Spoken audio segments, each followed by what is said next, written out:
Sepeda motor Suzuki pernah diminati di Indonesia. Terbukti pada tahun 1970-an ketika sepeda motor belum begitu banyak di Indonesia. Suzuki A100, motor 2 tak 100 cc yang sangat terkenal. Motor ini terbukti bermesin bandel dan tak pernah rewel. Ia bersaing dengan Honda dan kala itu mengandalkan Honda 90 Astra motor 4 taknya. Ketika memasuki era 90-an, Suzuki terkenal sebagai produsen sebuah motor yang paling inovatif. Mungkin kalian bisa ingat dengan tagline inovasi tiada henti. Dan sekarang tagline itu seakan berhenti, inovasi telah berhenti. Nah, Suzuki menghadirkan RGR 150, motor batangan ala motor balap berfairing 2 tak. Motor ini pertama digunakan monoshock. Shogun 110, motor bebek 4 tak yang pertama ber-cc 110 dan terkenal handal dan bertenaga besar. Era Shogun 110 juga menandai rajanya Suzuki di balapan motor kelas 4 tak 110 cc. Suzuki mengeluarkan Satria 125 cc 2 tak yang terkenal kencang dan motor bebek pertama yang menggunakan monoshock. Era kejayaan Suzuki masih berlanjut di awal tahun 2000-an. Dengan hadirnya Shogun 125 cc dan Satria 150 cc, keduanya motor 4 tak yang terkenal bertenaga dan sangat kencang. Lalu kemudian hadirlah Smash 110 cc, bebek 4 tak low entry yang dihadirkan Suzuki untuk membendung boomingnya motor Cina kala itu.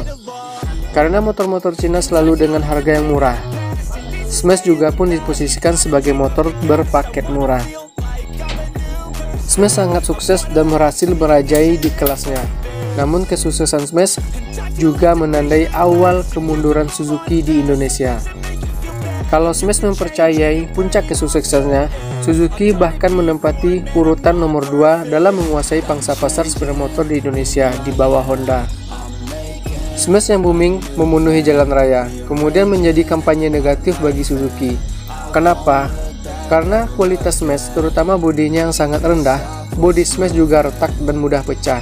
Seakan menjadi jawaban karena harga yang murah. Padahal Smash juga sudah terlanjur booming sehingga rontoknya bodi Smash menjadi pemandangan sehari-hari di ibu kota dan kota-kota lainnya. Sejak kasus Smash itulah era Suzuki menjadi redup dan sulit bangkit kembali hingga saat ini. Sejak itu pula perkembangan opini di publik otomotif tanah air tentang motor Suzuki yang membuat motor Suzuki yang kurang diminati. Berikut saya rangkap opini tersebut. Yang pertama, desain motor Suzuki. Desain motor Suzuki selalu ketinggalan pada zamannya. Desainnya out of date, anak-anak motor mengistilahkan kampungan, katrok, dan jadul. Sementara kompetitor selalu memunculkan desain yang sangat modern, aerodinamik, sporty, dan segar. Kedua, motor dan cover Suzuki berkualitas rendah, yang bisa kita bilang low build quality. Bahannya tipis dan mudah patah atau pecah. Mendapat itu muncul akibat kasusnya Smash tadi. Setelahnya ketiga, spare part motor Suzuki yang terkenal langka. Jarang bengkel menyediakan spare part Suzuki akibat ketika konsumen membutuhkannya. Barang yang langka sehingga harga menjadi naik. Hukum pasar mengatakan barang yang susah didapat maka berpengaruh terhadap harga. Harga spare part menjadi mahal dan bahkan terkadang harus inden terlebih dahulu. Keempat, harga jual kembali motor Suzuki murah. Dibandingkan kompetitor sekilasnya, harga jual kembali motor Suzuki bisa terbilang sangat murah, bahkan hampir 50% setengahnya. Hal ini menjadi alasan konsumen untuk bisa memilih Suzuki. Karena hal itu, konsumen selalu akan ragu dan akan menjual kembali motornya untuk ganti dengan motor baru. Wah, pertanyaannya, di Indonesia sebelum membeli mereka sudah memikirkan menjual terlebih dahulu.